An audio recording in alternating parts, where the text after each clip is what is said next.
Ang susunod na programa ay rated G. Ito ay pwede sa lahat ng manonood. Isang kwento ng pamilya, pananampalataya at pagmamahal ang ipapakita ko sa inyo ngayon. Isang kwento ng paglalakbay ng isang pamilya kung paano nila natutunan muling magdasal at magkaisa sa kabila ng mga pagsubok ng buhay. Sa mga sandaling puno ng hinagpis, may mga pagkakataong ang panalangin ay naging lakas, hindi lamang sa sarili, kundi na rin sa buong pamilya. Sa pamilyang Chua, isang mapagmahal at masipag na ina na lagi nang inuuna ang pamilya bago ang sarili. Ma'am Don, ito na po yung report. Excited na po ako sa promotion mo. Thank you ka, pero wag muna tayo mag-celebrate kasi marami pa akong kailangan tapusin eh.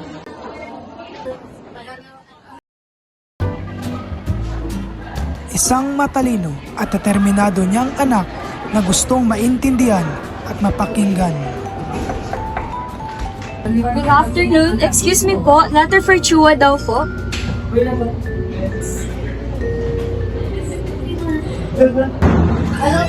Shots, ako kinakabahan sa'yo. Gosh, wala pa ako nakasabit ko mababot sa scholarship na to.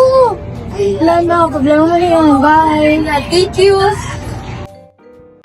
Alex, ayos yan! Isang masipag at may pangarap na atleta na labis na humahanga sa kanyang ama. Sana yung mga effort mo, yan ang magdadala sa tagumpay. Opo, Coach. Pangako ko sa iyo, bibigay ko ang lahat.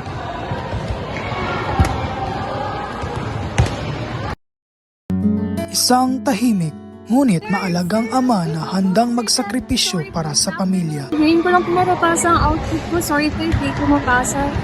Mukhang nagmamadali ko kayo, sir. Okay lang yan, hindi naman madali eh. Miss ko lang yung misis ko.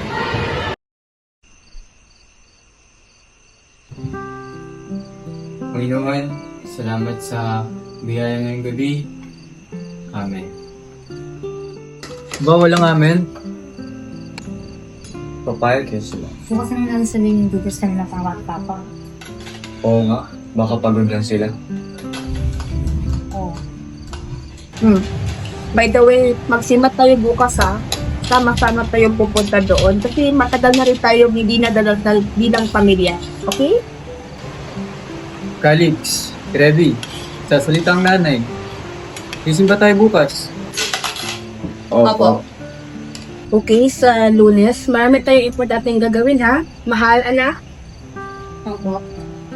Final debate ni Trevi at championship team ni Calix. Kaya magsisimot tayo bukas, okay? Kasi magpa-family pictures tayo tsaka ipapost ko to sa mga kumari ko sa FB. Family banding ito ah, maliwanag. Opo.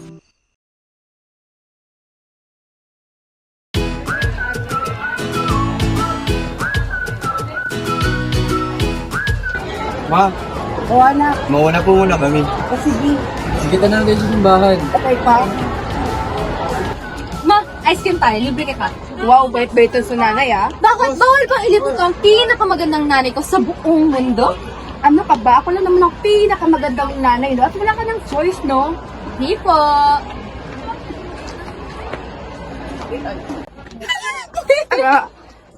Kaya lang, maupo muna tayo dito, Miss Nabila. Sige na, ano yun? Ma'am, alam mo bang nanalo ako sa debate natin? And dahil doon, merong opportunity na matatanggap ako sa sa kolehiyo para sa scholarship namin. Wow, talaga, anak! Congrats! Napakatalino talaga ng anak ko. Pero sa Maynila po yun. At may iba't ibang paaralan po doon na pwede namin mapuntahan. Ang problema lang po is sa Maynila. Pwede po ba yun? Ay, hindi anak, hindi pwede. Alam kong malaking opportunity yan para sa'yo, pero gusto ko na maprotektahan ka. Alam mo naman yun, iba? Protektahan? Malagi na lang yan ang rason sa akin. Protektahan para saan? Kolehiyo ko to, pangarap ko to. Bakit parang laging merong reason sa lahat ng bagay? Lady! Championship team mo na bukas na ha? Ang kaban. Oo nga pa, pero may gusto akong sabihin. May manunood daw na scout bukas. Kung mapansin ako, baka makasali ako sa nationals. Wow, nationals? Sigurado ka bang handa ka na anak? Opo pa, yan ang pangarap ko. Alam mo, nung kailan mo ako anak, pangarap ko din yan. Kaso, hindi ko na ipaglaban. Takot kasi ako eh. Takot ako na baka di ko kayanin. Ayoko lang naman na madala ka sa excitement, anak. Kalimutan mo yung mga responsibilidad mo. Hindi ako ikaw pa. Pero sana suportahan mo ako. Andiyan na pala sila mama, oh. Alam mo, lagi na lang iniisip ni mama na madali ang buhay ko. At para bang baby niya pa rin ako. Hindi niya kasi alam gano'ng kahirap ang buhay bilang ako. Ganyan din si Papa eh. Ina-expect niya na same kami ng high school experience. Pero ang problema, hindi naman ako siya. Malay ko ba sa kabataan niya? Ano bang mali sa atin bilang magulang? Bakit parang gusto nilang bumaya sa atin? Ewan ko ba dyan sa mga anak mo? Kahit anong gawin natin, mali pa rin para sa kanila. Baka kailangan na natin silang pakinggan, birang pangaralan. Ang pamilya ay biyaya ng Diyos. Pero minsan, dahil sa pagod at problema, nakakalimutan nating magdasal, nakakalimutan nating siya ang sentro ng ating ugnayan. Ang sabi sa Romans chapter 8 verses 26, hindi tayo marunong manalangin ng nararapat. Ngunit ang Espiritu mismo ang namamagitan para sa atin sa mga daing na hindi maisasabi sa salita. Mga kapatid, minsan ang tunay na panalangin ay hindi galing sa bibig, kundi sa pusong marunong umintindi, magpatawad at magmahal.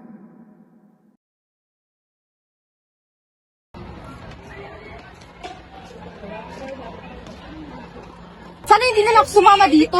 Bakit? Sino mag-aalaga sa'yo doon? Baka mapano ka? Ma, kaya ko sarili ko. Para na naman ito sa future ko. Future? May college university dito sa atin. Bakit kailangan pang humanap ng iba? Ma, sana nararamdaman mo rin ko ang nararamdaman ko. Sana maramdaman mo rin ang nararamdaman ko, anak. Para naman to sa kabutihan mo, no? Pa, sana maranasan mo rin anong pinagdadaanan ko pa. Nak, maniwala kami sa hindi. May bata rin ako noon. Noon? Mga 10,000 years ago? Nak, alam mo ba, gusto ko rin maging katulad mo. Masaya, may pangarap. Sana nararamdaman mo rin ko ang nararamdaman ko eh. Kaya nga, mag-picture muna tayo. Akin na muna ang phone mo. Alas 8:26 na pala ng umaga. Gusto niyo ba magpa-picture? Sige po, salamat. Grabe, bigay mo po. Ngiti ka, ha? Totoo, thank you. Everybody say, God is good all the time. God is good all the time.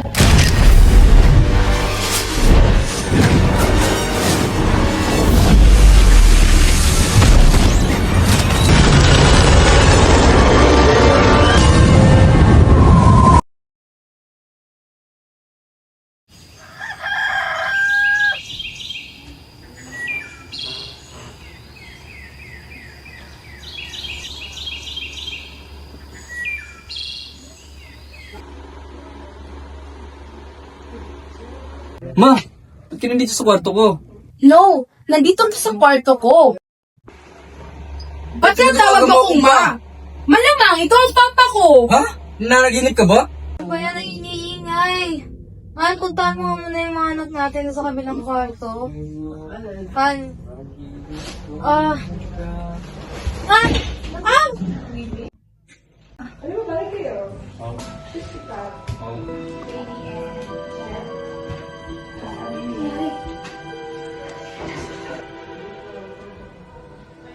OMG, what if nakapasok tayo sa parallel universe?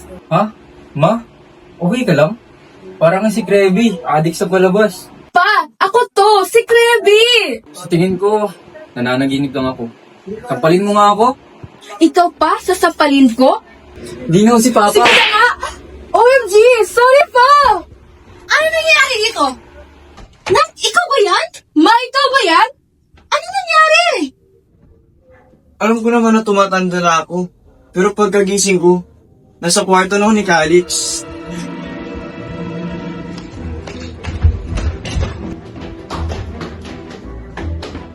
Krabby? Ma?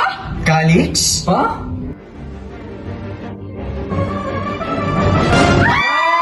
O si Calix, si Krabby si Mama si Krabby, at ako si Papa. Paano nangyari to? Pa, Naalala mo yung malakas na buhay pagkatapos natin mag-picture? Oh, anong meron dun? Parang hindi pang karaniwan ang nangyari eh. Teka, paano yung laro ni Calix? Yung debate ko! Ma'am, ano ba itong filter ng FB? Over naman masyado, hindi mo kamukha. Hoy, gandang kaya doon. Basta ha, yung phone ko ingatan mo. Pag di talaga nawala, makakatingin ka talaga sa akin. Basta ma'am, on the spot yung topic natin to debate ha, dapat alam mo lahat ng doon kasi pinapirapan ko yung research na yun eh. Saka, alam mo naman, pati sarili mo. Oo naman, ipapadalanan natin yan. Lord, tulungan niyo po ako. Gusto ko po itong gawin para sa anak ko. Sana, naging tama ang mga salita ko. At sana, mas maintindihan ko siya pagkatapos nito. Amen.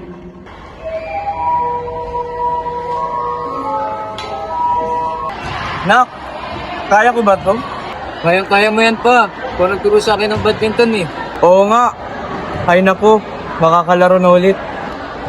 Alam mo ng mechanics pa ha. Footwork, timing, basta manalo tayo.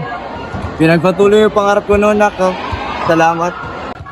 Nasa katawan naman ako ni Calix. Pero bakit ang sakit pa rin ng likod ko? At ng braso ko?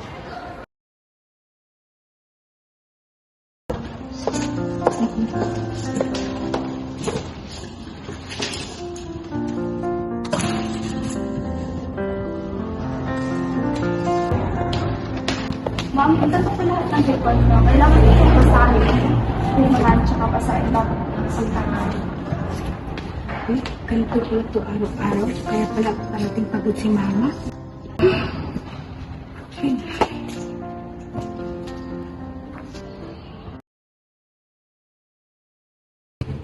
Okay, lunch break. Kailangan ko na pumunta sa bibig ko Mama. Kailangan ko sa kanya eh. Community of half day. Kaya ang tagal na promote eh.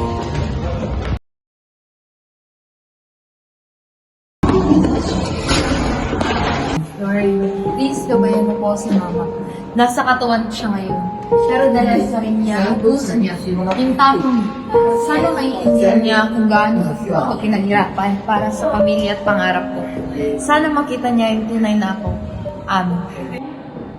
Now that these are flattered brutals, this is their opportunity to refuse the claims made by the opposition. He said IVF is acceptable because it gives couples a chance to have a child, right?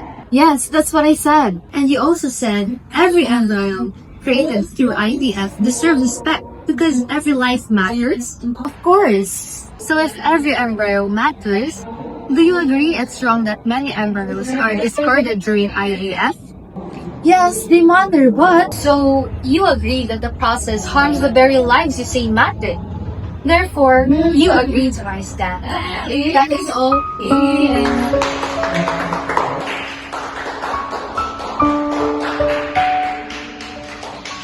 Grabe ito tawag. Sinubukan ko talaga, pero nalito ako sa dulo. Ma'am, hindi mo kasi naiintindihan. Akala mo ba laro lang ito?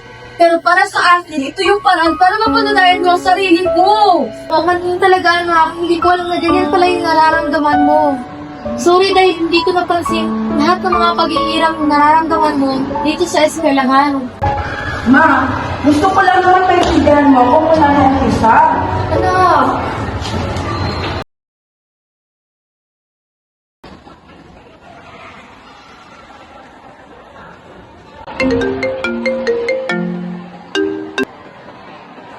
Hello sir, yung mga school supplies po na na-order niyo po ay na-deliver na po. Salamat. Noted po ma'am, salamat po.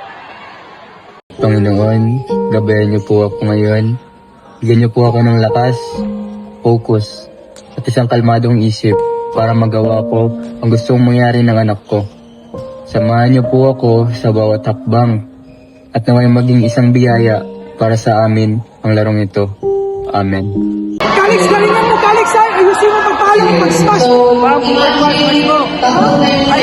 Galingan mo, go, go, Ayusin mo yung forward pa, yung pagpalo. Calix, go lang, sige na. Yung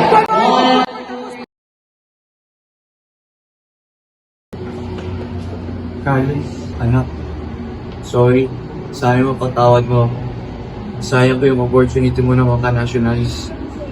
Mas, yan muna ako. At kalimutan mo na rin yung nangyari sa atin. Pag-focus mo na sa TV bilang pamilya. Alis mo na ako ba?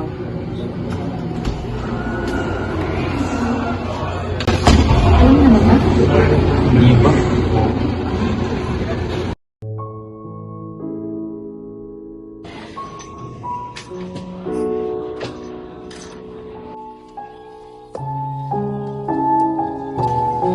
Ga, sorry. May natama ang nerve sa braso at puso mo. Median nerve damage caused by the fracture. Magaling ka na pero hindi ka na pwedeng maglaro bilang atleta kung ipagpapatuloy mo pa, lalo na ito na. I'm sorry, anak.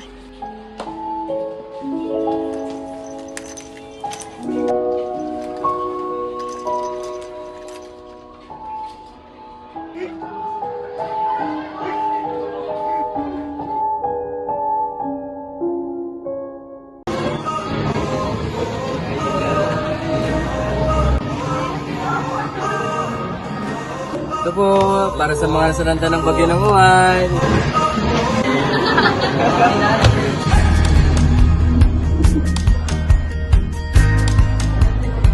Sa Matthew 6, verse 3, 4, sabi po, huwag mong ipaalam sa kaliwang kamay ang ginagawa ng kanan para maglihim ang pagbibigay mo at ang ama mo na nakakakita ng lihim at magbibigay sa iyo ng gantimpala. Piliin po nating maging daluyan ng kabutihan kahit maliit kapag galing sa puso sapat na. Yung asawa niya, si Jet, diba?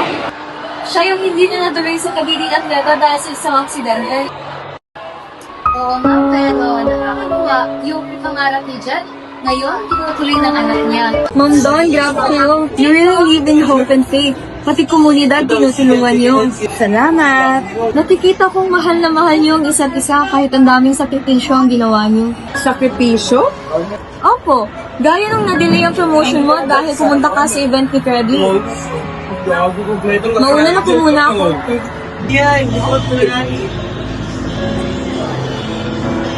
Nak, saan si Kalisi? Ma, I'm sorry. Hirang-hirang paging ikaw. Hindi ko naiintindihan. Nak, hindi ko kailangan ng siya ng tawad. Ako dapat hindi ng tawad.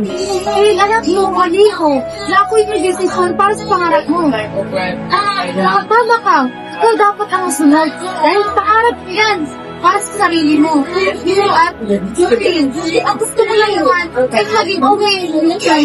Ma, okay ako, ma. Ikaw ang pinaka-the best na mama, saka ikaw ang pinaka-magandang mama sa buong mundo.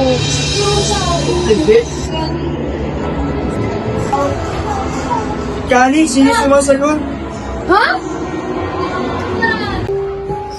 Panginoon, patawarin mo ako dahil hindi ko naintindihan si Papa. Sabi ko po yung mga salitang hindi ko dapat sabihin. At hindi ko alam ang pinagdadaanan niya noon. Tulungan mo po sana ako na maging isang mabuting anak. At may tama ko lahat ng aking pagkakamali. Sana po maging maayos ulit ang puso namin mag-ama. Yun po. Amen. Anak, sorry din. Sana matagal ko na sinabi sa ilan. Pa, sorry din sa mga salita na sabi ko sa'yo. Okay na yun, anak. Tandaan mo lang, anak, na lagi ako nandito para sa'yo. Para kay Kredi, para sa mama mo, para sa pamilya natin.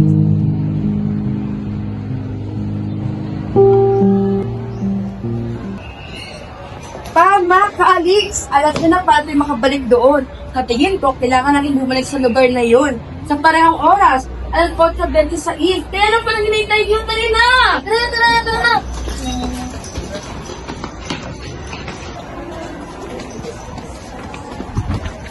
Dito yun. Ay, science.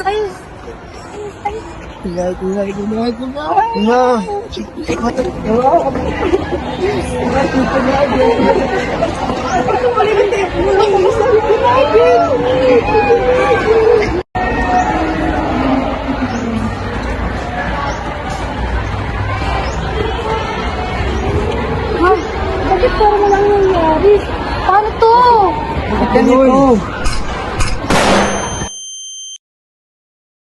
Basta, kahit ano man ang mangyari, sama-sama natin itong haharapin bilang pamilya.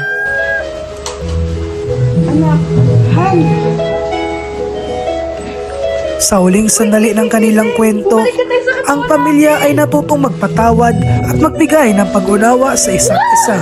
Ngunit sa kabila ng lahat ng pagkatalo at hirap, natutunan nilang muling bumangon at magtulungan bilang pamilya. Lubos na gumagalang, Don. Ang kwento ng isang pamilya na natutong magdasal, magpatawad at magkaisa sa harap ng mga pagsubok, sapagkat sa bawat panalangin, natutunan nilang hindi lang ang sarili nila ang mahalaga, kundi ang isa't isa. Ang tunay na lakas ng isang pamilya ay hindi matutukoy sa tagumpay, kundi sa kanilang pananampalataya sa Diyos at sa isa't isa. Ito po si John Andrew Makilang, nagpaalalang ikaw ang bida sa kwento ng iyong buhay. Muli, magandang gabi po mga Maristas.